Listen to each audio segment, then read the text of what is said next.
মুহূৰ্তৰ আন এক গুৰুত্বপূৰ্ণ খবৰ এতিয়া পঞ্চায়ত নিৰ্বাচনক কেন্দ্ৰ কৰি ৰাজ্যত অব্যাহত আছে উদ্বিগ্নতা আৰু দীৰ্ঘদিনৰ আসতে শুনানিৰ পাছতো গুৱাহাটী উচ্চ ন্যায়ালয়ে কোনো ধৰণৰ ৰায় প্ৰদান নকৰিলে পঞ্চায়ত নিৰ্বাচনক কেন্দ্ৰ কৰি আৰু এতিয়া সংবাদমেল আয়োজন কৰিছে মুখ্যমন্ত্ৰী গৰাকী আৰু সংবাদমেল আয়োজন কৰি তেওঁ উল্লেখ কৰি কৈছে যে আগত আসতে মেট্ৰিক পৰীক্ষা উচ্চতৰ মাধ্যমিক পৰীক্ষা গতিকে মেট্ৰিক পৰীক্ষা আৰু উচ্চতৰ মাধ্যমিক পৰীক্ষাৰ পাছতে ৰাজ্যত অনুষ্ঠিত হ'ব পঞ্চায়ত নিৰ্বাচন আৰু ইয়াকে লৈ এতিয়া দেখিবলৈ পোৱা গৈছে সংবাদমেল আয়োজন কৰিছে মুখ্যমন্ত্ৰী গৰাকী আৰু সংবাদমেলৰ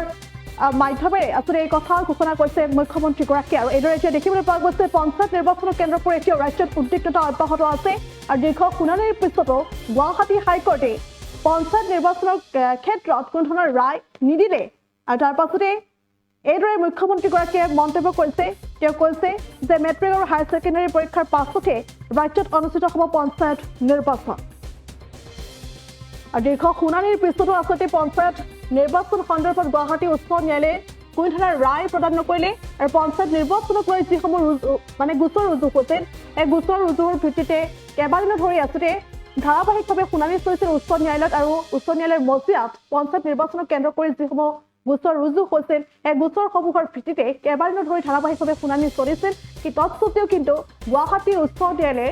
পঞ্চায়ত নিৰ্বাচনক লৈ কোনো ধৰণৰ ৰায় প্ৰদান নকৰিলে দীৰ্ঘদিন ধৰি যি গোচৰ আসতে ৰুজু হৈছিল সেই গোচৰ ভিত্তিতে আসতে ধাৰাবাহিকভাৱে শুনানি চলিছিল গোচৰীয়া সংবাদ চৰকাৰী উভয় পক্ষই কেইবাদিনো ধৰি নিজ নিজ পক্ষৰ হৈ যুক্তিও আগবঢ়াইছিল আৰু তাৰ পাছতে আসলে গুৱাহাটী উচ্চ ন্যায়ালয়ে পঞ্চায়ত নিৰ্বাচনক লৈ ৰায় প্ৰদান কৰিব বুলি সকলোৱে আশা কৰি আছিল কিন্তু পঞ্চায়ত নিৰ্বাচনক লৈ আসলে গুৱাহাটী উচ্চ ন্যায়ালয়ে কোনো ধৰণৰ আসলে ৰায় প্ৰদান নকৰিলে আৰু পঞ্চায়ত নিৰ্বাচনক লৈ কোনো ধৰণৰ ৰায় প্ৰদান নকৰিলে আৰু তাৰ পাছতে এইদৰে এতিয়া সংবাদমেল আয়োজন কৰিছে মুখ্যমন্ত্ৰী গৰাকী আৰু কৈছে যে যেহেতু আগন্তুক সময়ছোৱাত পৰীক্ষা আহি আছে গতিকে ছাত্ৰ ছাত্ৰীৰ পৰীক্ষা আহি আছে গতিকে পৰীক্ষাৰ অন্ততহে ৰাজ্যত অনুষ্ঠিত হ'ব ৰাজ্যত পঞ্চায়ত নিৰ্বাচন অনুষ্ঠিত হ'ব বুলি মন্তব্য কৰিছে ৰাজ্যৰ মুখ্যমন্ত্ৰী ডক্টৰ হিমন্ত বিশ্ব শৰ্মাই দীৰ্ঘদিন ধৰি আসতে সেই শুনানি চলিছিল আৰু সেই শুনানিৰ পিছতে কিন্তু কোনো ধৰণৰ ৰায় প্ৰদান নকৰিলে পঞ্চায়ত নিৰ্বাচনৰ কেন্দ্ৰ কৰি কোনো ধৰণৰ ৰায় প্ৰদান নকৰিলে আৰু তাৰ পাছতে 17 ডিচেম্বৰত পঞ্চায়ত নিৰ্বাচনৰ অধিসূচনা জাৰি কৰিব নোৱাৰিব বুলি স্থগিতাদেশো জাৰি কৰিছিল উচ্চ ন্যায়ালয়ে আৰু উচ্চ ন্যায়ালয়ৰ পৰা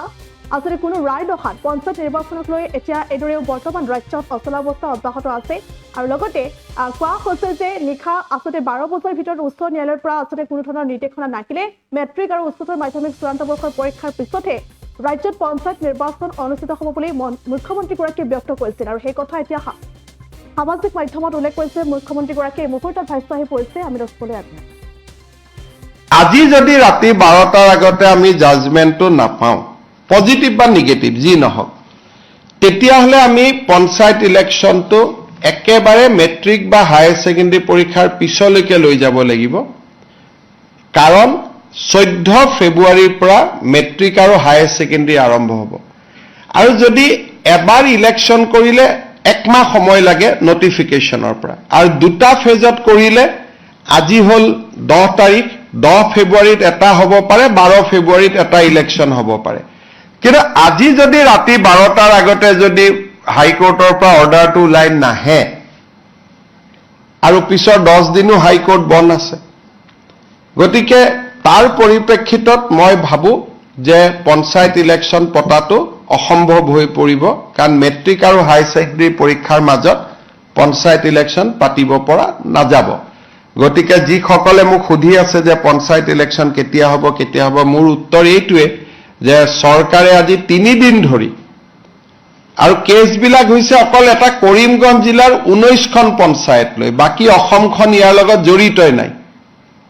কৰিমগঞ্জ জিলাৰ 19খন পঞ্চায়ত লাগিলে কৰিমগঞ্জ জিলাত ইলেকশ্যন নাপাতিলেও হৈ গ'লহেঁতেন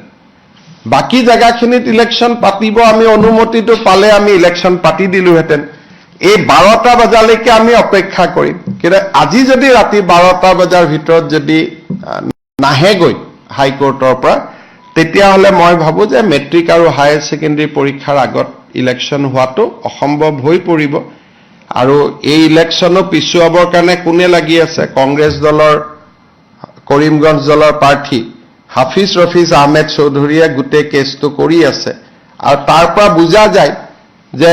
গোটেই পঞ্চায়ত ইলেকশ্যন খেলিবৰ বাবে হাফিজ ৰফিজ চৌধুৰী আৰু তেওঁৰ সংগীসকলে সাহস কৰিব পৰা নাই আৰু সেইকাৰণে কেছটো কৰি পেলাই পঞ্চায়তটো পিছুৱাই আছে নিয়মমতে পঞ্চায়ত পাতিব লাগে যে চৰকাৰক বিপদত পেলাওঁ পঞ্চায়ত পাতি দিওঁ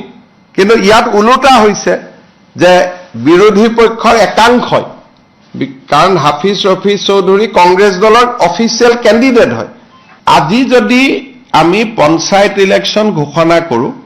আমাক এমাহ সময় লাগে পঞ্চায়ত পাতিবৰ কাৰণে আৰু আজি আমি 10 জানুৱাৰী 10 জানুৱাৰী বাবে যোগাযোগ কৰক 7099017330 লগতে 709901